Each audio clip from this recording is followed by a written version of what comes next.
Now, there's a great disconnect that we have to overcome. Roughly 90% of the country is with us on workplace equality. But we're only about 50-50 in the Congress, as Jared and Tammy will tell you. This is when the forces of intolerance dig in the deepest, and we just have to push on and win the battle. History also shows us this is the toughest part of the fight. This is the part that took so long in the 1950s and the 60s. It wasn't enough to have simple majorities in the Congress. It wasn't enough to have the master of the Senate, Lyndon Johnson. And when he became president and leaders of both the House and the Senate were with him, even then that wasn't enough. It took the full pressure of a movement that laid bare the harshness of segregation so that it could no longer be ignored. It took Dr. King's march on Washington. It took leadership from inside government and out, aided by pressure from friends across the nation, to overcome a determined minority in both houses that had stymied meaningful progress for decades. Returning to the present and our own fight, this is when we need our allies who love liberty to be in the fight with us. We need that 90% of the country that supports us. We need to bring out our friends, our family, our neighbors. And as you know far better than I do, we depend on our openly LGBT elected and appointed leaders to rally our community. We need to make the moral and the business case. We need to do all we can to bring our forces to bear.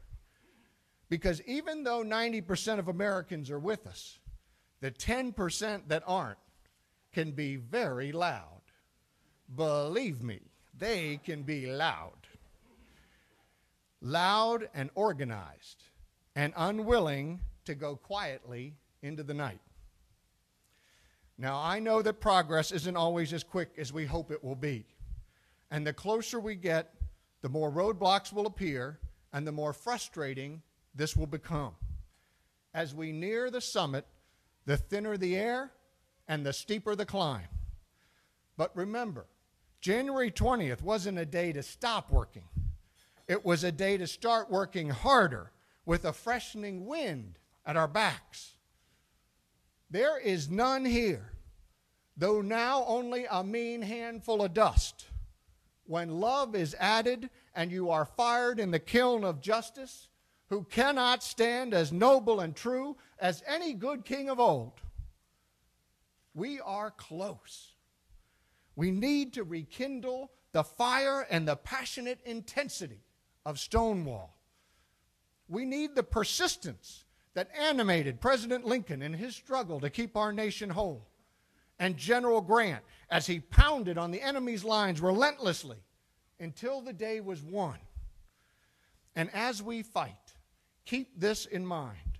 Our struggle is not only for ourselves, it is for all Americans. Each time we act to lift up an oppressed minority, each time we act against discrimination, we add a new ring of life to the American tree of liberty, planted by our founders with the declaration that all are created equal.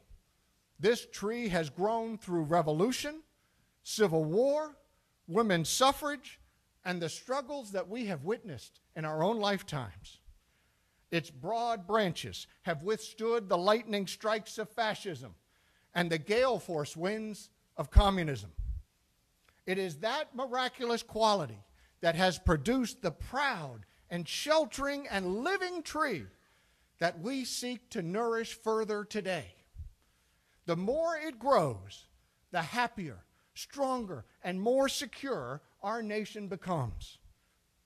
The tree of liberty grows but in one direction, by adding rings. And each ring is only secured with blood, sweat, and tears. This won't be easy, but make no mistake, this is the fight of this generation. This is the fight of our lives, and the fight is now.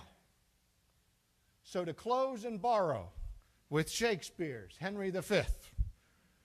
Once more unto the breach, dear friends. Once more, or close up this wall with our LGBT dead. In peace, there's nothing becomes a man as modest stillness and humility. But when the blast of war blows in our ears, then imitate the action of the tiger. Stiffen the sinews and summon up your blood. Disguise fair nature with hard-favored rage. Lend your eye a terrible aspect. Set your teeth and stretch your nostrils wide. Hold your breath and bend every spirit to its full height.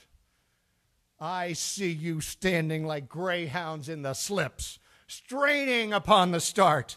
The game's afoot. Follow your spirit, and upon this charge cry for Harvey Milk, liberty, and justice for all.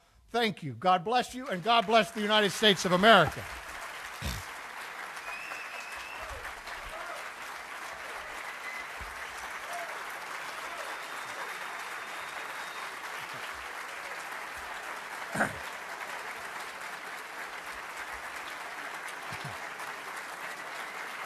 Thanks.